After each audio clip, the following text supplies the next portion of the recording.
नमस्कार आदाब। आप देख रहे हैं वसुधैव कुटुंबकम का खास प्रोग्राम खबरी लाल। मैं हूं सुल्तान समद XIS। आज मैं फिर खबरी लाल में आपसे मुखातिब हूं। अब देखिए और सुनिए देश दुनिया की बड़ी खबरें खबरी लाल से। खबरी लाल में आज सबसे पहले प्रमुख समाचारों की अहम सुर्खियां। रिजर्व बैंक ऑफ इंडिया द्वारा जारी आंकड़ों के मुताबिक देश का विदेशी मुद्रा भंडार 2.84 अरब डॉलर बढ़कर पहुंचा 692.30 अरब डॉलर के अपने सर्वकालिक उच्च स्तर पर। इसी तरह सराफा बाजार में सोना ने बनाया नया रिकॉर्ड। 10 ग्राम सोने की कीमत हुई 78,000 के पार। भारत की जीडीपी में कृषि की हिस्सेदारी घटकर हुई 15%, जो शहरीकरण और औद्योगिकरण के साथ साथ विकास का द्योतक है। उल्लेखनीय है कि 1961 में भारत की जीडीपी में कृषि का योगदान 41% था, जो घटकर वर्तमान में सिर्फ 15% रह गया है। प्रदेश के मुखिया योगी आदित्यनाथ ने सिंधु नदी जल बंटवारे को लेकर पाकिस्तान को दिखाया आईना। कहा, भारत सरकार का एजेंडा बिल्कुल साफ है। आतंकवाद और सिंधु नदी का जल प्रवाह साथ साथ नहीं चल सकता। सीएम योगी ने यह बात तब कही है जब भारत ने 1960 के सिंधु नदी जल बंटवारे की समीक्षा करने हेतु दे रखा है आदेश। इस अवसर पर सीएम योगी ने एक ऐतिहासिक शेर पढ़ते हुए कहा, बिना सिंध के हिंद नहीं, रावी बिन पंजाब नहीं, गंगा आखिर खुश हो कैसे, जब तक संग चिनाब नहीं। अपनी बात को जारी रखते हुए श्री योगी आदित्यनाथ ने पाकिस्तान को सचेत करते हुए कहा कि पाकिस्तान की शह पर आतंकवाद फैलाने वालों को तन ढकने के लिए न तो कफन मिलेगा और न दफन होने के लिए 2 गज जमीन। माननीय सुप्रीम कोर्ट ने उत्तरी भारत खासकर पंजाब, हरियाणा, दिल्ली, उत्तर प्रदेश में पराली जलाने से होने वाले प्रदूषण की रोकथाम के लिए वायु गुणवत्ता प्रबंधन आयोग द्वारा किए गए अब तक प्रयासों को लेकर जताया गहरा असंतोष और लगाई फटकार। शीर्ष कोर्ट ने आपत्ति व्यक्त करते हुए कहा कि आयोग के पास व्यापक शक्तियां होने के बावजूद भी आयोग ने नहीं किया है इनका इस्तेमाल। आयोग एक भी ऐसा आदेश दिखाए जिनका प्रयोग धारा 14 के तहत किया गया हो। सब कुछ हवा हवाई है। इस वर्ष फरवरी में केंद्र सरकार द्वारा शुरू की गई प्रधानमंत्री सूर्य घर योजना का लाभ लेने में उत्तर प्रदेश ने हासिल किया प्रथम स्थान। सौर ऊर्जा के जरिए बिजली समस्या को समाप्त करने के प्रयास में उत्तर प्रदेश ने बीते 7 महीनों में प्रदेश भर में 32,000 से अधिक घरों में रूफटॉप पैनल लगाकर देश में प्रथम स्थान प्राप्त किया है। अभियान जारी है। आप सभी दर्शकगण इस योजना का उठाएं 100% लाभ। विश्व पर्यटन दिवस के मौके पर उत्तर प्रदेश के मुख्यमंत्री योगी आदित्यनाथ ने प्रदेशवासियों को दिया बधाई और शुभकामना। कहा, वर्तमान में उत्तर प्रदेश एक पर्यटन हब बन चुका है। पिछले वर्ष 46 करोड़ से अधिक पर्यटक उत्तर प्रदेश आए। इलाहाबाद हाई कोर्ट ने प्रदेश में प्रतिबंधित चाइनीज लहसुन की बिक्री पर जताई गहरी आपत्ति। नेपाल से सटे हुए कुछ जिलों में प्रतिबंधित चाइनीज लहसुन की बिक्री और बरामदगी को लेकर गंभीर चिंता व्यक्त करते हुए कोर्ट ने कहा कि इसकी आवक को लेकर किस तरह का सिस्टम डेवलप किया गया है और अब तक प्रदेश सरकार ने इसे रोकने के लिए उठाए हैं कौन कौन से कदम। उल्लेखनीय है कि चाइनीज लहसुन में भारी मात्रा में कीटनाशकों के प्रयोग के कारण सेहत पर पड़ने वाले कुप्रभाव के कारण सरकार ने इसकी आपूर्ति व बिक्री पर वर्ष 2014 से रोक लगा रखा है। लहसुन खरीदते समय रहें सावधान, न खरीदें चाइनीज लहसुन। चाइनीज लहसुन देसी लहसुन की अपेक्षा होता है आकार में बड़ा। आप आसानी से इसकी कर सकते हैं पहचान।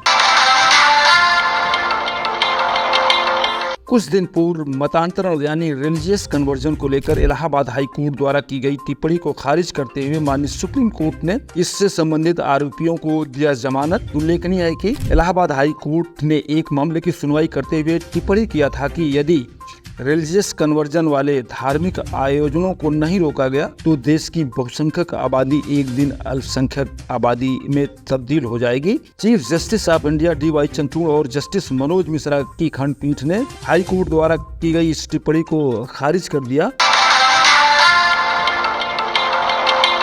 इजराइल के हवाई हमलों से लेबनान स्थित हिजबुल्लाह का मुख्यालय हुआ ध्वस्त। लेबनान में कुल 220 स्थानों पर इजरायली बमबारी में लगभग 60 लोगों की हुई मौत तथा अरबों की संपत्ति जलकर हुई राख। इस बीच इजराइल के राष्ट्रपति बेंजामिन नेतन्याहू ने ईरान को भी धमकी देते हुए सचेत किया, कहा कि ईरान न रहे इस मुगालते में, उसका हर हिस्सा हमारी पहुंच में है।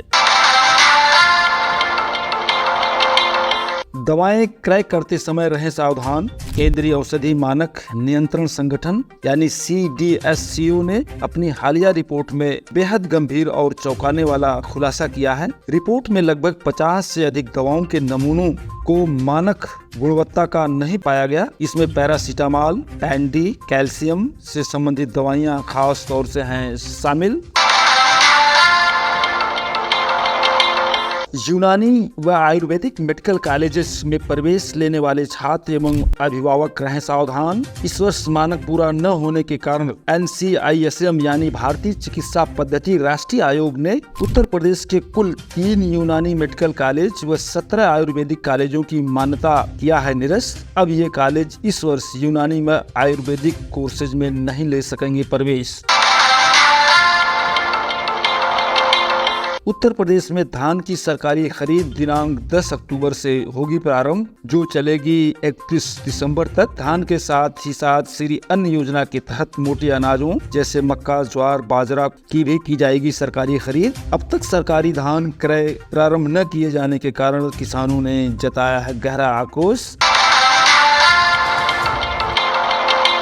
मेक इन इंडिया कार्यक्रम के 10 वर्ष पूर्ण होने पर PM मोदी ने देश को दिया बधाई। कहा 10 वर्ष पूर्व जहां देश में सिर्फ 2 कंपनियां ही मोबाइल फोन बनाती थीं, अब इनकी संख्या बढ़कर लगभग 200 के आसपास हो गई है। अब भारत विश्व का सबसे बड़ा मोबाइल फोन निर्माता देश बन गया है। पहले सिर्फ 1556 करोड़ का मोबाइल फोन निर्यात किया जाता था, वर्तमान में यह बढ़कर 1.2 लाख करोड़ मोबाइल फोन का निर्यात भारत में किया जा रहा है। भारत रिन्यूएबल एनर्जी के क्षेत्र में भी चौथे नंबर पर है।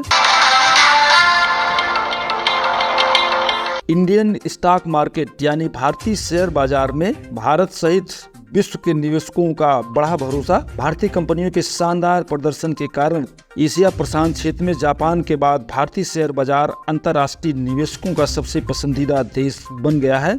सितंबर 2024 के प्रथम 2 सप्ताह में विदेशी निवेशकों ने कुल 53,000 करोड़ भारतीय शेयर बाजार में किया है निवेश। भारतीय शेयर बाजार ने बनाया नया रिकॉर्ड। सेंसेक्स पहली बार हुआ 85,000 के पार। विख्यात अर्थशास्त्री डॉक्टर मनोरंजन शर्मा के मुताबिक राष्ट्रीय स्तर पर सरकारी नीति की स्थिरता, मजबूत विदेशी निवेश, बढ़ती खपत, पूंजीगत व्यय के अच्छे प्रदर्शन के कारण सेंसेक्स इस वर्ष हो सकता है 1 लाख के पार।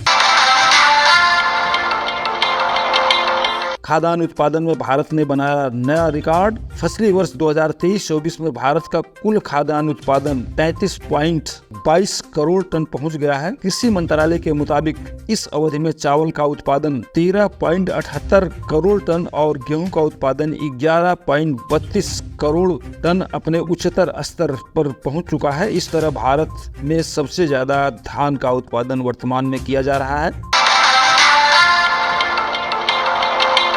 इलाहाबाद हाई कोर्ट ने SC/ST एक्ट के दुरुपयोग किए जाने को लेकर जताई गहरी नाराजगी तथा राज्य सरकार को निगरानी तंत्र विकसित करने का दिया निर्देश। कोर्ट ने यह भी कहा कि जब तक निगरानी तंत्र विकसित नहीं हो जाता तब तक FIR दर्ज करने के पहले आरोपों का किया जाए सत्यापन। झूठी शिकायत कर सिर्फ मुआवजा लेने वालों को धारा 182 CRPC के तहत कार्रवाई की जाए। उत्तर प्रदेश के मुजफ्फरनगर में की गई एक अनुकरणीय पहल का किया जा रहा है सर्वत्र स्वागत। मुजफ्फरनगर निवासी जाट महासभा के जिलाध्यक्ष धर्मवीर बलियान ने अपने पिता का मृत्यु भोज न कर उसमें खर्च होने वाली धनराशि को एक गरीब की बेटी को विवाह हेतु देकर स्थापित किया नया कीर्तिमान। नई पहल, यह अनोखी पहल उन लोगों के लिए आईना दिखाने वाली है जो लोग अपनी झूठी शान, अपनी प्रतिष्ठा और सम्मान बढ़ाने के लिए करोड़ों रुपए शादी, विवाह और अन्य समारोहों में खान पान पर कर देते हैं खर्च। फ्रेंड्स, आज बस इतना ही। कल फिर मुलाकात होगी वसुधैव कुटुंबकम की इस खास पेशकश खबरी लाल में। तब तक देखते रहिए वसुधैव कुटुंबकम, खबरी लाल, सुल्तान समद, लखनऊ।